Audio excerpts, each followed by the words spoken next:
we'll start with the news, and then we'll have Rob Collier from Bike Worcester talking about bike buses and the bike to school work that they've been doing in Worcester. And then if we've still got time, I might talk a bit about some of the analysis of crash data, crash and collision data that I've been able to do off the DFT, inspired partly by some work that Bob Davis did with the Parliamentary Advisory Committee on Transport Safety a few years back. But been able to make it so it's locally relevant and might be useful for campaigning purposes. So let us, as ever, start with the news, and I'm going to use my chair position to talk about the big news from Oxford today, which is we had the cabinet meeting to consider 3 local traffic neighbourhoods, and they were approved. So the 3 that we've had in East Oxford that were experimental were all approved. The little bit of a sting is that there will be 3 streets, Divinity Road, Magdalen Road and James Street, that will have ANPR cameras fitted, primarily to allow access by the emergency services, but also taxis will be allowed through those, which will obviously be a bit more traffic volume. The taxi drivers have been told in no uncertain terms to act as guests when they're going through those. That will be kept under review. We'll see how it goes, because there's obviously quite a lot of taxis. They're a worthy part of the transport system in Oxford. We'll see how it goes. I will now pass it over to Ruth for news. The door's just knocked. Roxanne, can you chair for a few seconds? Ruth, over to you. You're up. Thank you. I just want to big up Hounslow yet again, because Cycleway 9, which I think I said last week, they finished the next section from Kew Bridge going west. I rode it yesterday and it's frankly awesome. It's as good as where I was in Delft the week before. So that's really, really good news. And even better is that from the 26th of October, the next section is going to be built. So Hounslow yet again is proving to be pretty amazing and stalwart and making sure that there's plenty of places safe to cycle. The only thing now we have to do is get TfL Richmond to make it safe to go over Kew Bridge and join it all together. But thank you. Thanks, Ruth. Bob, would you like to share your news? You've got your hand up. First of all, it was good news on the Oxfordshire thing. Just a note with regard to Robin's thing about how to count and measure road danger. Take a look at my article there. I've just put in the chat, which covers everything. Also, it's in a piece in the last issue of Local Transport Today to mark the 30th anniversary of the Road Danger Reduction Forum. I'll put that up as well in the chat. And don't forget, we're in December, Road Danger Reduction Forum will be having a webinar to mark our 30th anniversary. Thank you very much. Congrats, Bob. Simon, your news, and then I'll hand it back over to you, Robin. Yeah, I stuck it in the chat, but 18th of November is our Community Skills Summit. I think it's one of the best things we do in a year. It's a free, although donations very welcome, intensive day of kind of skilling up campaigners. You don't have to live in London to come to it. You don't have to be an active travel campaigner to come to it, but probably one or other of those things will give you more relevance, both at once, even better. But yeah, please come down to it. The other thing I was going to say is we are looking at early November. I can't reveal everything yet, but we are doing a big update on our dangerous junctions mapping. And I'm really hoping that will make a lot of noise, because we've been working on it for a year. So we're going to now be able to map each individual borough in London for both pedestrians and cyclists. We have an algorithm that spots junctions, because Stats 19 data is not brilliant on spotting junctions, and works out things like whether danger is declining because, for instance, the junction might have actually been fixed or improved, etc. So there's a whole bunch of work under the bonnet that will give us I think, quite an interesting update. And we're going to be standing somewhere in southwest London, but I cannot reveal the location, in early November, revealing basic London's worst junction for cycling. And so, yeah, once that's launched in public, I'll quite happily come and talk about it here if you want. I'd be really interested to know, Simon, if that's applicable to other regions, if we can use the same technology. Anyway, sorry, Robin. Quite possibly. You took the words right out of my mouth there, Roxanne. It's exactly what I'm thinking. Is if you've established a method for doing that, that's really interesting, and definitely we'll be interested to hear from you in this very place. Tim, what's your news from Leicester?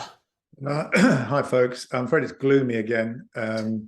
We've had a fatality, a 60-year-old guy cycling on the outer ring, killed by 4 people in an Audi yesterday, no arrest yet.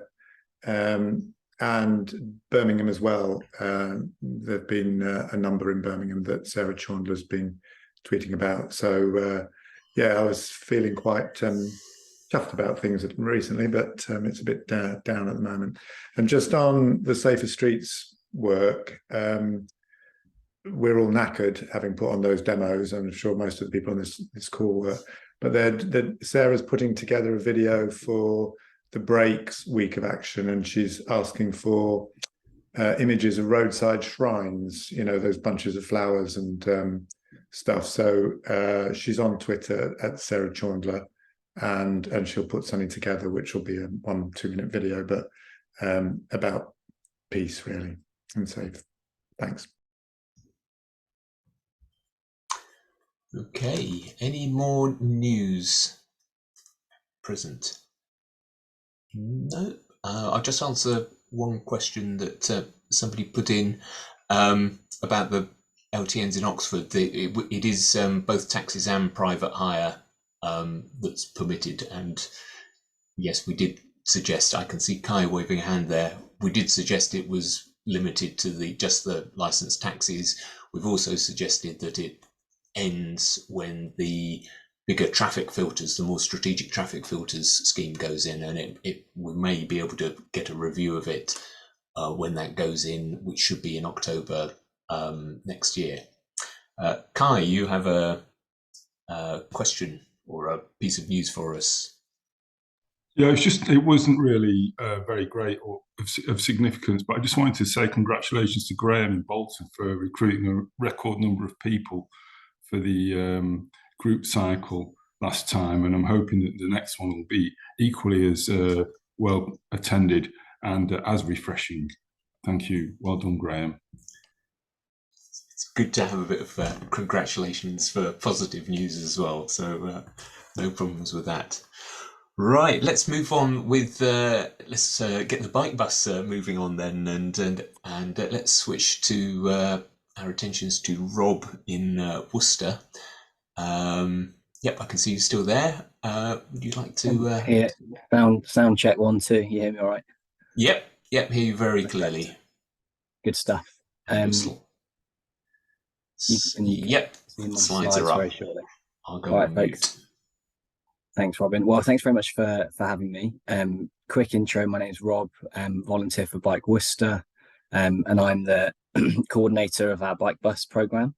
It feels like that's quite like a grand title. The story of the bike bus I'll come to, but it's grown significantly over the last 18 months, and I'll talk you through a little bit of that story. So today, this week, we have 11 routes, bike bus routes going to 8 primary schools in the city, and you can see those indicated on with the green lines. We're very strong in the north of the city. partly due to where our volunteers are and where our parents live, but also the kind of density and the makeup of the city in that area is well suited. Certainly the east of the city is quite hilly, or hillier, so we have less penetration there, so to speak. But all of these bike buses have been set up since March 2022. So we've made some really great progress, and it's a really exciting project, and I'm really delighted to talk about it.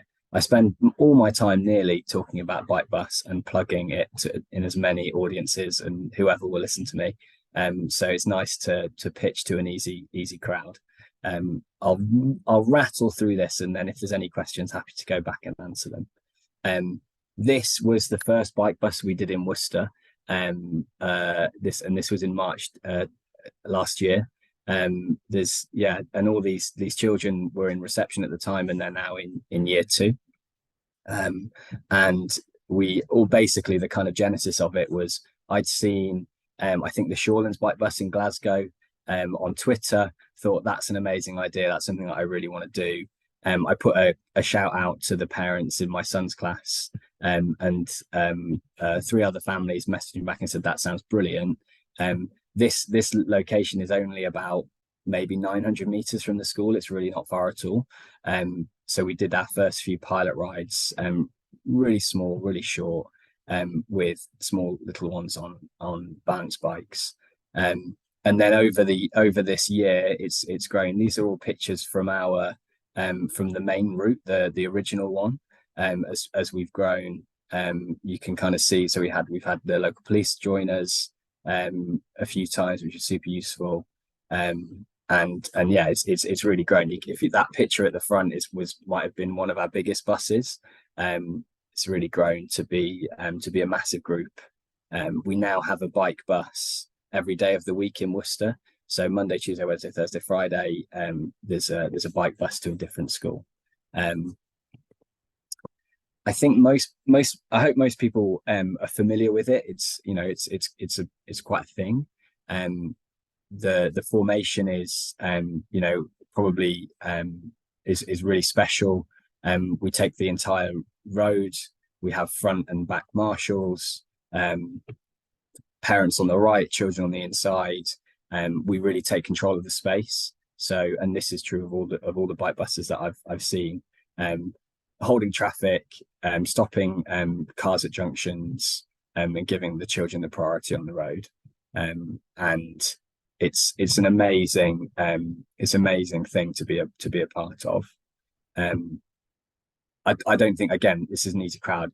The benefits of the bike bus, I think, are really obvious and really profound. There's loads of benefits to cycling to school and walking to school.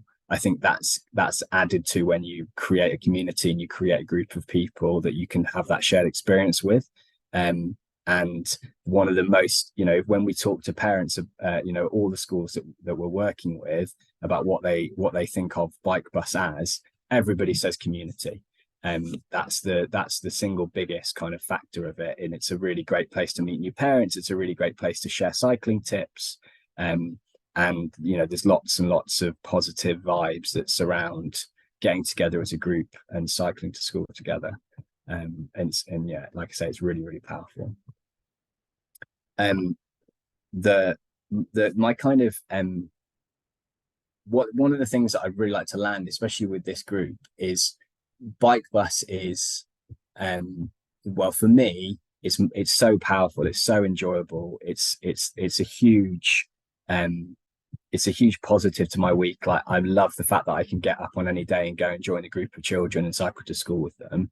For the Bike Worcester group as well, it's actually given us a real step change in terms of our ability to engage with the community, because we can say to anybody who we're speaking to, whether that's a parent, whether that's a local politician, if it's a business or the police or whoever, you can meet somebody from Bike Worcester on any day of the week, and we will, just, if you want to talk to us, just come along to a bike bus. And that has been, in terms of giving the organization and the group an opportunity to kind of scale, it's been really, really helpful, useful. It's a massive part of our identity locally. And it's a really positive activity for people to get behind. You know, we're the group that help children cycle to school, and for the organisation and for our volunteers, it's really it's helped us go to the next level in the last 18 months.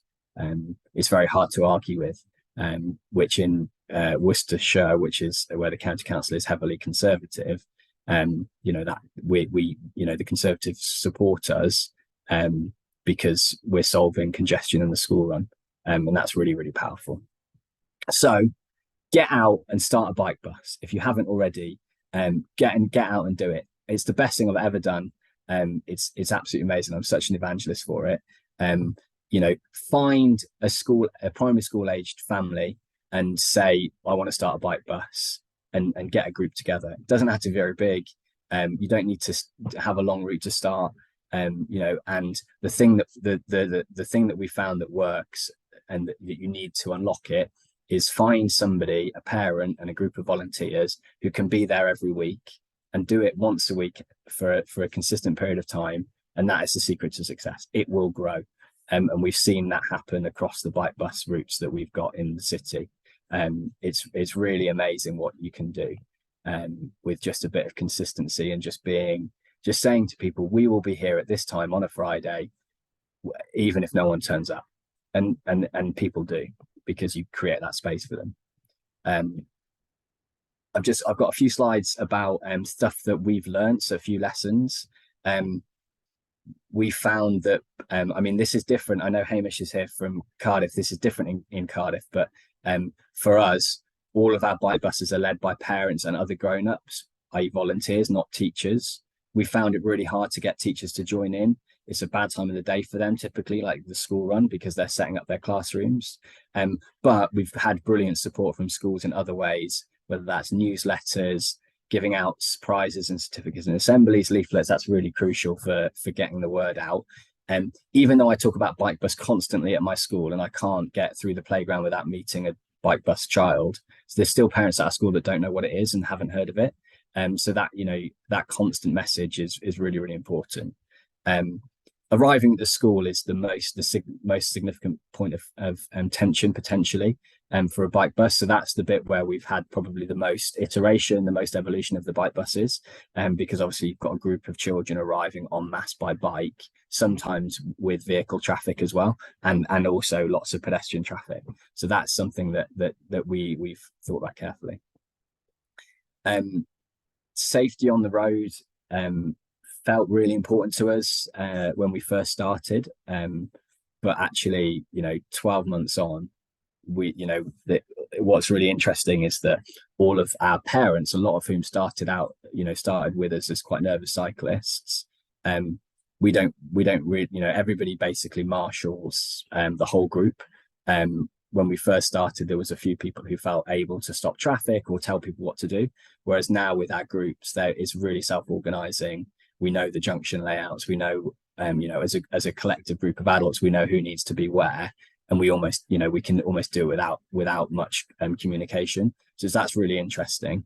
You know, I've talked about organized formation. I've talked about, you know, we offer as little space as is legal to drivers, because that really slows traffic down and makes everybody feel safer. A few comments on inclusivity. Again, this has been something that learning about. Not all parents can participate.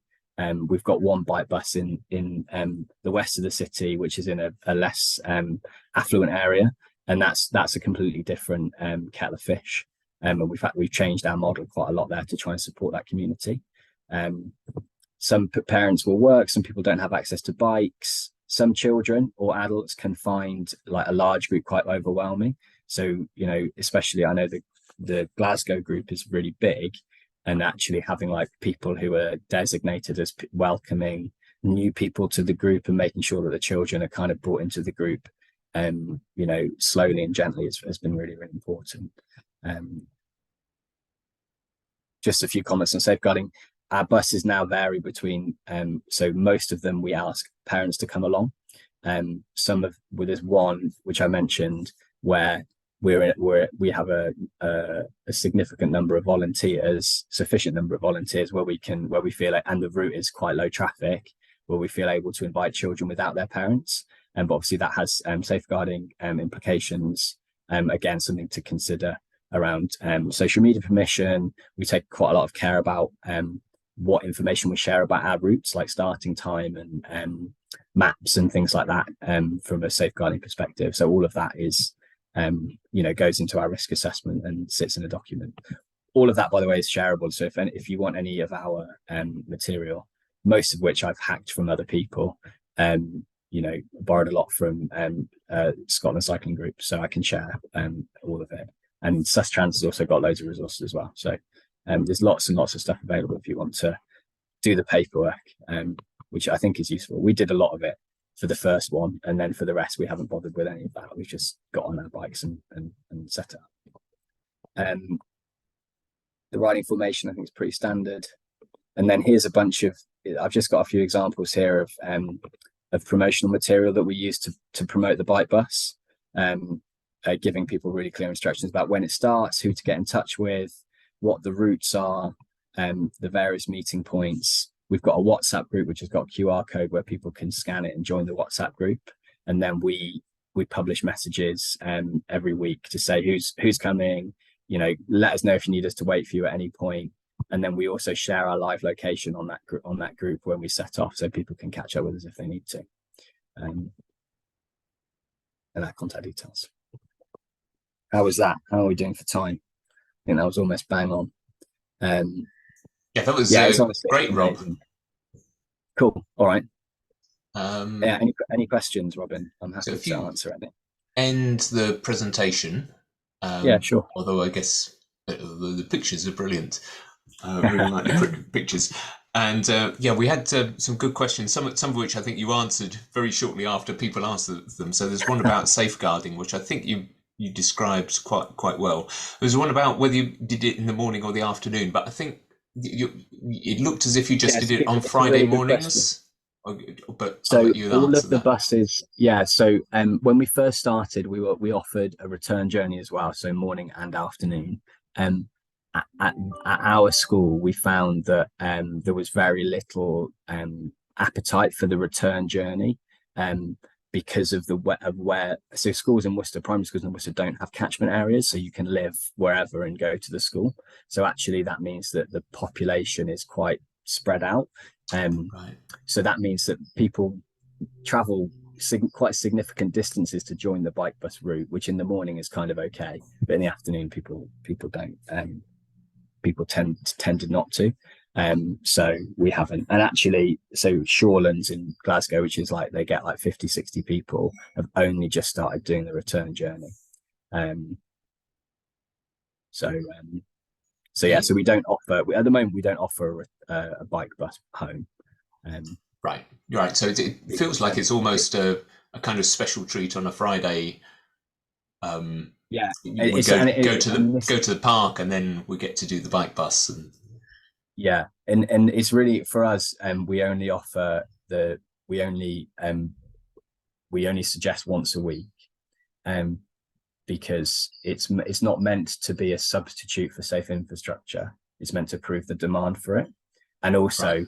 There's like, it's not so much for the younger children because they wouldn't be cycling unaccompanied anyway, but when we have older children, there's certainly consideration that we don't necessarily want them to be dependent on create like their cordon, the safe cordon that we create. So that's that's a consideration. So we wouldn't do one every day of the week. And have you say build us a cycle lane, please? Yes. Well, that sounds good to me. Have you moved any from being essentially Bike Worcester run to being totally parent run? So the model that we have, which I think is really important, is they're all of them apart from one, which is the Dines Green one, the one in the west of the city. They're all parent led. So our model is find the parent who's going to commit to it every week. And some of those people are Bike Worcester people, but they're acting in their capacity as a parent. So right. They are the face of that bike bus. And most of them now have enough parents who know what they're doing that if Bike Worcester volunteers didn't go to a bike bus, they run it themselves. And they, there's a few Bike Worcester people who rock around in the mornings and, go for a bike ride basically. which is helpful, but actually not necessary. There's one which we tried to start as a parent-led, which is our parent-led model, but we've actually adopted it and we're running it as a weekly, because of cycling in the area is really low. Lots of people have jobs at that time of day. It's a super dense neighborhood, so children are walking or cycling to school by themselves anyway. So we're just there to basically say, you know, bit Pied Pipery, come along with us. And we've put a massive speaker on our bike, which is crucial. By a massive speaker and flags, 2 bits of really crucial equipment. Interesting. And then I'm sorry, I'm not sure who asked this question, but there's some good questions about approach to risk assessments, any particular permissions you've had to get from the local authority, for example, and insurance. So we will, I mean, the Bike Worcester, I mean, someone's referenced it about the context for cycling in Worcester, which has been really, it's a tough old city and county for cycling. So we don't ask for permission. If we're feeling generous, we might ask for forgiveness, but even that we don't really care about. So yeah, so we didn't even, we just told people this is what we're doing. Our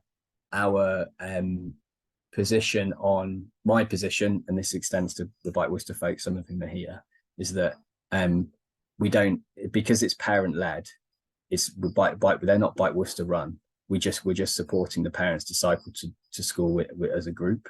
So you don't need insurance for that. It's just people cycling to school together. So that's the, and it, for the Dines Green one, we used our Cycling UK affiliated insurance, because that's more of a, that is a led ride by Bike Worcester volunteers, because we have 2 parents, and if we weren't there, they wouldn't do it. Whereas with the others, if Bike Worcester weren't there, those rides would happen. So yeah, so no permission and no insurance either. And we tell the parents that, we tell them, you know, they're technically illegal by the Highways Act, because we have scooters on the road and balance bikes and stabilizers, which I don't think are technically roadworthy, but we just scoop everybody up and all go together anyway. So yeah, just do it. It's worth it. I like it. And Ruth has a couple of good questions here. One is the ratio of boys and girls, and what your helmet policy is. So on helmet policy, we don't have one. You'll get a lot of support here. Yeah. No, we don't have one. It's a parent's choice, and we don't talk about it ever. So that's helmets. Ratio of boys to girls is hard for me to say, because it's not a figure that I pay loads of attention to. However, the figure, the kind of that's for children, but it's broadly even. It's not like, not all boys or all girls. It's like a healthy mix across the buses. The thing that is really compelling about, again, our campaigning, but also bike buses in general, is especially for some of our buses, it's overwhelmingly female adults who lead the buses. Some of the bike buses are led by, like the lead parent is a woman, a mum. And in some instances, all of the adults on the bus are all women, which for a cycling event is unusual, unfortunately. But that's part of the role they have in their households, and they're cycling to school. And it is, and my wife's here somewhere, Katie, unmute and talk about this, because I know this is something you're really passionate about. But like, we have mums coming on the bike bus, and it's an amazing environment for women who are nervous about cycling to cycle, and they do it once a week in a massive group where they don't have to worry about traffic, and then they turn that into their commute, or they get a new bike, and it's absolutely brilliant for getting people adults back on wheels. So yeah, it's really, really great to see. And I mean, it ties in with other activities that we're doing. Like we have a bike recycling scheme, which has got off the ground in the last 12 months. So we're able to give people bikes to use on Bike Bus. We had one in the last few weeks where we've given somebody a bike so they could join Bike Bus. They've just bought a new bike, which 12 months ago they would never have done. And we're like, oh, so can we have our one back? And they're like, no, I want 2 bikes because they do different things. One's a mountain bike, one's a commuter. And we're like, oh, you are a cyclist. N+1. N+1. So that was there's just so many great stories that come out of it from a campaigning perspective, but just from a what are we all about? It's a really, really good little gateway drug into cycling. It's proper stealth mode, and the best thing is nobody can really complain about it because we're just helping kids to cycle to school. It's so joyous. Yeah. Well, that's really inspiring, Rob. That's absolutely fantastic. Any other questions? It feels like we're all raring to go with bike buses. We've had some in Oxford that have come and gone. I think it's mostly the LTNs have actually helped a huge increase in cycling to school, but they've mostly enabled parents to go with their kids rather than the formation of bike buses. Be interested in if anyone's got any other bike buses, any other questions for Rob, any other experiences you wish to share with the group?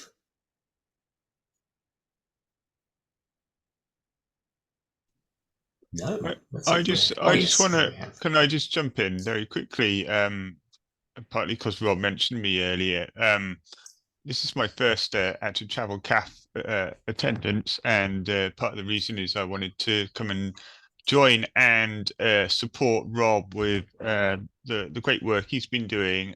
Great presentation, Rob. Well done.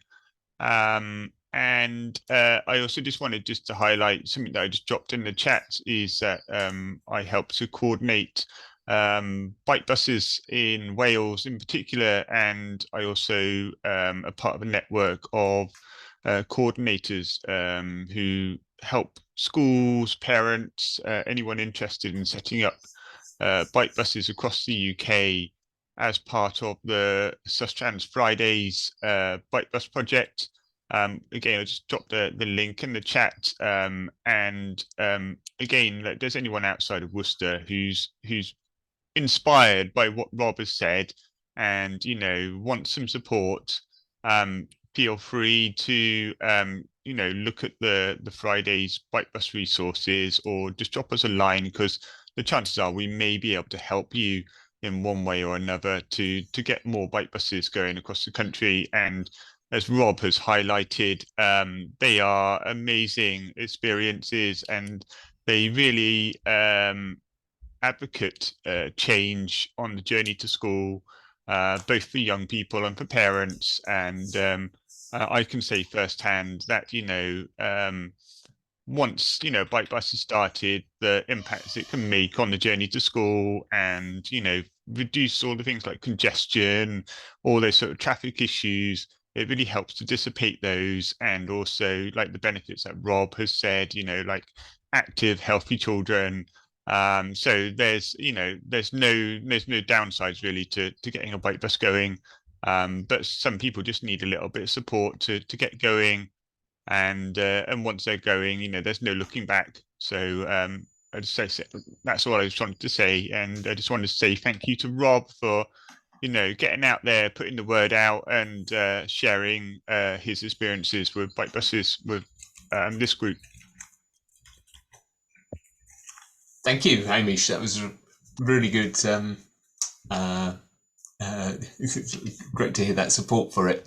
And I think as well as the Sustrans information, which is really good about starting a bike bus, I think the Cycling UK have come out with something as well, which I should probably know a bit more about. Let me go to Esther. Oh, sorry, Rob, did you want to respond to Hamish?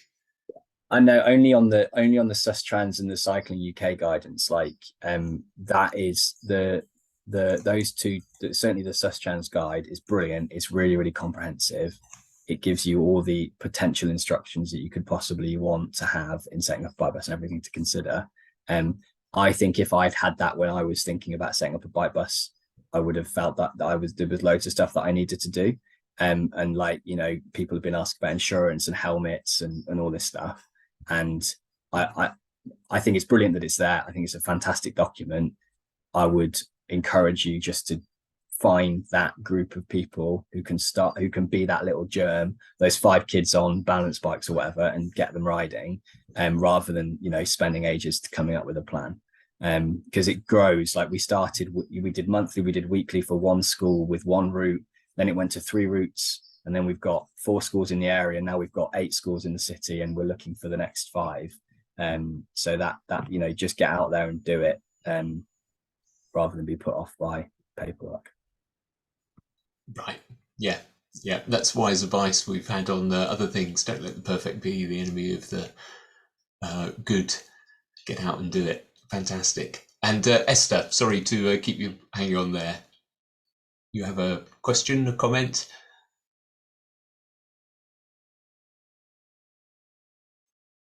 Esther from Birmingham.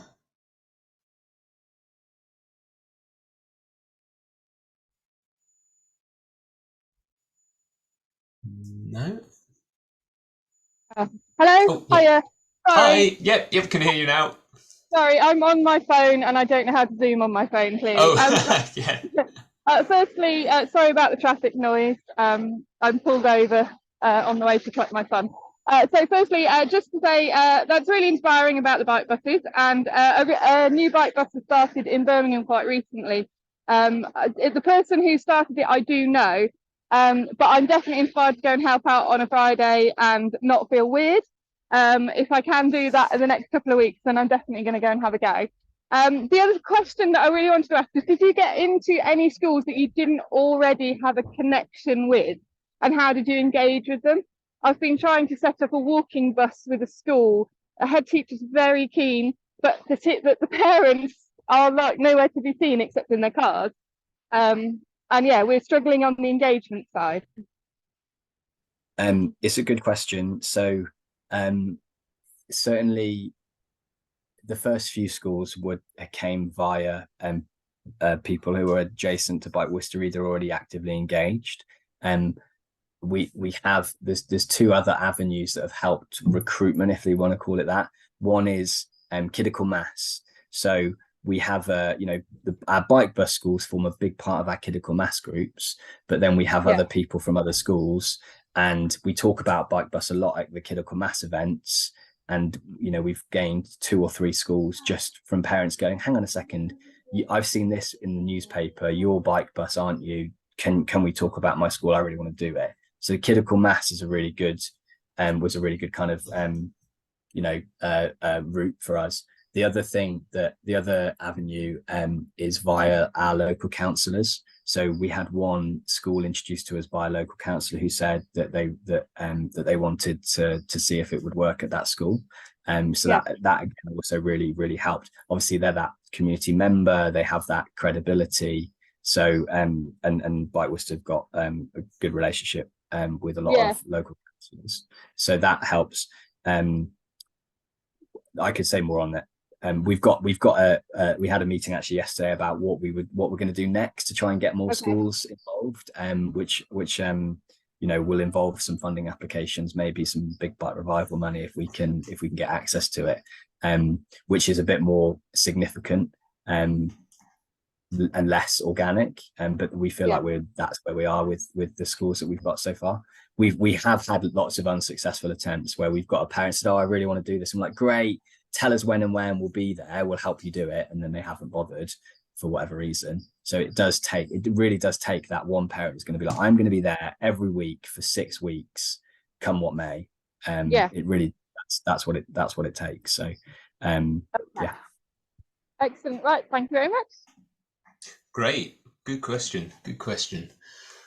Right, let's look to wrapping up now. There's a few other really good comments in the chat. I particularly like, there's a couple of entries in there. One suggesting a park and stride scheme where you get people to kind of drop off kids a little bit away from the school and then walk to school. Maybe that's the kind of entry drug version. Another comment about getting kids involved early when they're young, so that this cycling is a normal thing for them when they're old. I think most of the kids in your picture would qualify for that, Rob.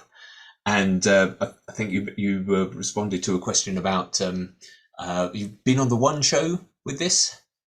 Is that right? Yeah, so only Bike Worcester, only a small segment. I think it was the folks in Poole that did a big had a big segment on the One show, and then they cut to lots of clips from around the country. That I think is on. I've got the copy of the video, so I'll find it, and if it's not already on our Twitter page, then I'll find it and tweet it again. Right, and hope that Twitter copyright is not hot enough to take it down. It's a link to a BBC. Yeah, maybe I don't it's on think it's on iPlayer or iPlayer. something. Oh, Yeah, okay. Yeah, I'll try and find it. We'll try and be quick. Okay, right. Well, that's really fantastic, Rob. Thanks so much for coming along and sharing that with us. That was super inspiring. Just exactly the kind of thing we want to hear. So it's 10 to 6, and I think I am going to use that opportunity of being a bit early to talk a bit about. We were talking about road casualties which is never a easy topic, but I'm going to talk about the data connected with that, because I have been the 2022 data was released in at the end of September the 30th, and I've been looking into this. I've been meaning to see if I could replicate the what kills whom analysis for some time. Right, let me bring this up, see if I'm as competent at screen sharing as Rob has proved. Can you see my screen there, hopefully? Yep. And probably many of you will be familiar with this, which is the analysis that I just learned that good friend Bob did when he was at working for the Parliamentary Advisory Committee on Transport Safety. Bob Davis, who is with us there. Yes, hello Bob. Which not only thinks about the road user killed, which is the more common view, but also the other vehicle involved in that collision. So this gives you a very quick visual view of how often cars are involved in collisions with pedestrians, for example, or how many car crashes are in fact with no other vehicle involved. So it's a really powerful tool. And by downloading some of the open data available from the DFT and putting it into a big spreadsheet, because I'm afraid a spreadsheet guy, not a database guy, I've been able to replicate that, but with the 2022 data, and in fact import all the years back to 2018. So this is the 2022 version, and I've checked my 2019 data versus the original. It's a few off, which I think is differences in classification of things like minibuses and so forth. But it's only about 3 off in some of the biggest bubbles, so really very close. And it's, of course, you won't be surprised, it's a very similar picture. Not that much has changed, but it brings it up to date. So we've got a great. It's good to update it. But then I've also been able to put in filters so that you can put in a local area. So obviously I'm in Oxfordshire, so you can put in Oxfordshire and it will just filter out those. In fact, we only had 24 deaths on the roads in Oxfordshire. I'm sorry, only 24. That's a shockingly big number. But I've set it so you can choose the serious injuries or all of the casualties, so that even if you're in a small geographic area, you can get a large enough sample to make it interesting. And it's got all of the districts, it's got all of the transport authorities, and because I wanted to send it to our police force, it's got all of the police forces that you can use. And I'll share the link where you can download my 400 megabyte spreadsheet if you want to do your own. So that's quite good. So geography, you can do the years back to 2018, you can do the severities. And if you're particularly nerdy, you can go into the data is all just in 3 spreadsheets. One's vehicles, one's collisions, and one is the casualties. And you can just filter the data by local authority or by severity or whatever, and export the data and do things with it. And Bob, you've got to question your point. Yeah, okay, couple of points. First of all, I never worked for pacts. Okay. And sorry, I thought that was my interpretation of what you said. No. What happens is that actually RDRF was set up kind of in contradistinction to pacts, but they did, just to show how broad-minded we are, I did accept that I would work with them if we were on the same page, and we actually did. And as a consequence of that, the who kills whom metric is actually on the official statistics. Do have a read of my post, which I've put in the chat. Now, a thing which I don't think is in your representations is that what you do if you do this properly is you get to see how relatively dangerous to other people the different modes are. And it always comes up, even in urban areas, with HGVs at the top, then motorcyclists, then cars, then cycles. But that has to be done where you have an index of the amount of miles done by each mode. Now, I don't think you've actually got that in yours there. No, because you can't actually, as Kate is just saying in the chat, travel distances are not accurately recorded, so always hard to get reliable rates. And at the, when you've tried to get granular and come down to the local level, you're not going to be able to do that. So you're just kind of getting involved in terms of which is the other vehicle. And a lot of people will always, another point is, a lot of people will always complain that it's the other vehicle involved. It doesn't mean that they are at fault necessarily. And you do have to be aware of that, but that's still no reason why you shouldn't look at them as the problem, in my view. But it's worthwhile sorting your way through this. And it's important because it's about what we mean by the word dangerous. So, for example, if somebody comes up to you and says, oh, my son's thinking of riding a motorcycle, is it dangerous? It is an exceptionally hazardous form of transport per mile travel, per journey traveled by any metric. It's the most hazardous form of transport. But the way I answer it is I say, I'm interested in how they're involved in hurting other people, okay? And motorcyclists are heavily involved in other people, pedestrians and cyclists, getting hurt or killed in urban areas. Not so much outside urban areas because there are not so many pedestrians or cyclists there to get killed. But it is the kind of way we need to be talking about things. And so although ideally you should be getting this rate per mile traveled, at least you've got something here about what you need to be looking at. And that is actually, it should be remembered, is actually related to a page in the official statistics.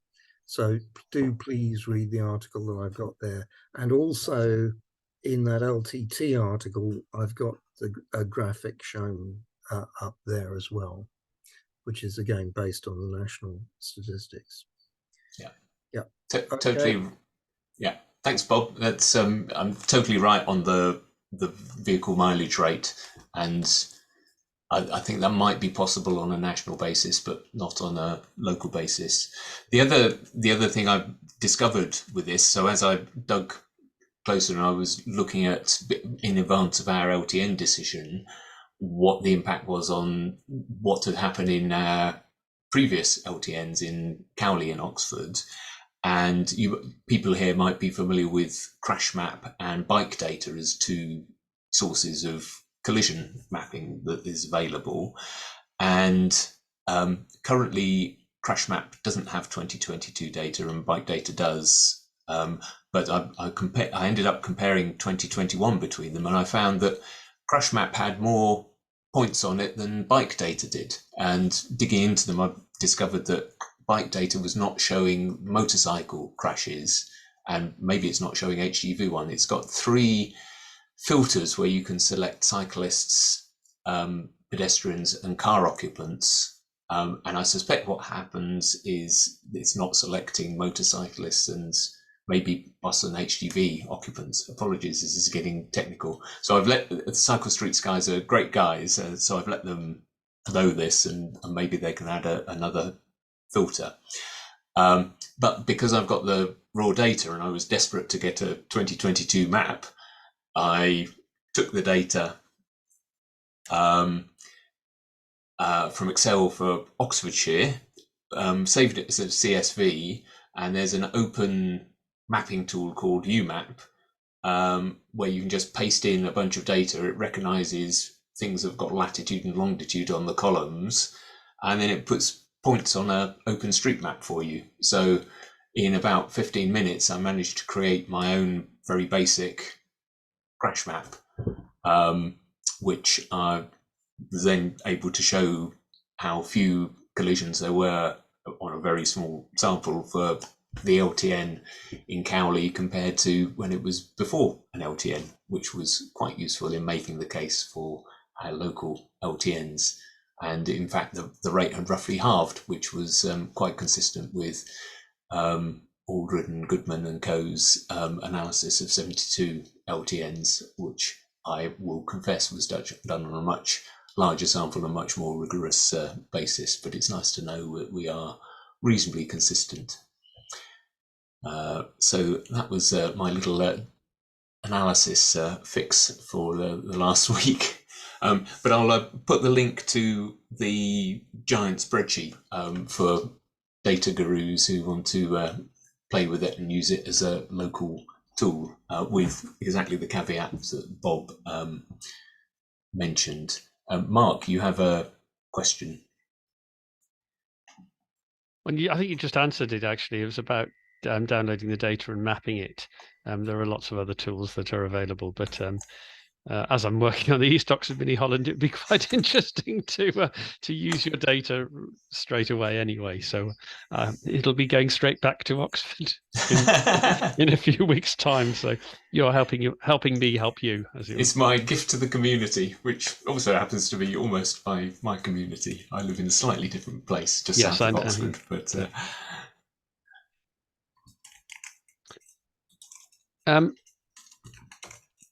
Hold on. Right.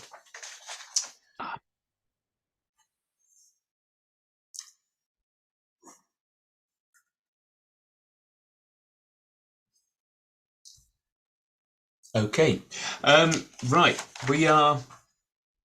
With that, we are done, unless there's any other questions.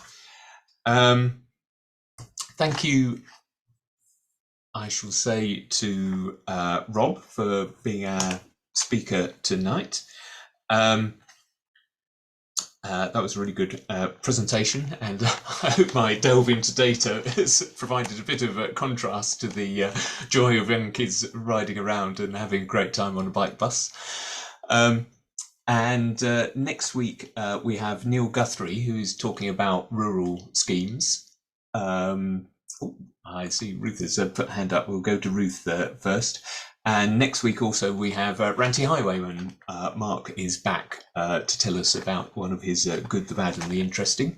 The week after that, the 31st, we will have off for a half-term break. Ruth,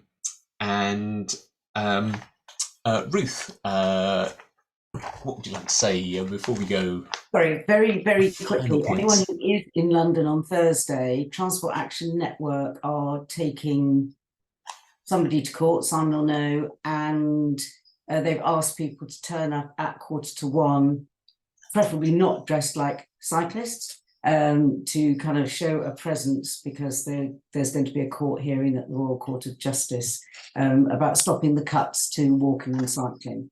So they're bringing a case. It says not to share on social media, but we're not. This isn't social media.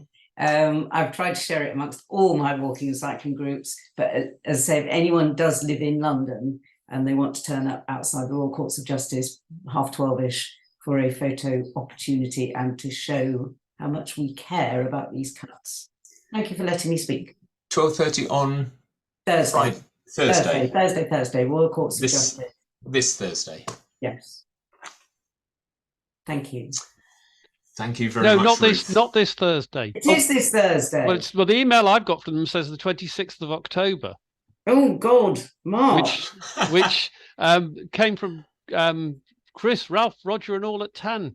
So it says the 26th of October. So thank goodness you're here. Either I'm wrong or you're wrong. I mean, I'm not. Well, maybe I'm highly likely to be wrong. You're absolutely right, and I cancelled my flu jab for nothing. Oh. Okay. Well, don't turn up on the 19th because. Sorry, people. Okay. You're here. So 26. And go and have your thank flu you for jab. the extra warning. Thank you. But we'll bring it up next week. What a fantastic thing I mean,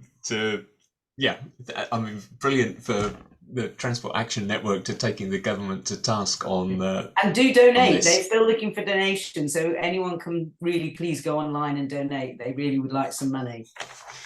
Right. Transport Action Network, please fund them. Thank you. We love the Transport Action Network. Good. Right. In which case, we shall close it. Yeah. Thank you, everyone who's participated. Thank you again to Rob.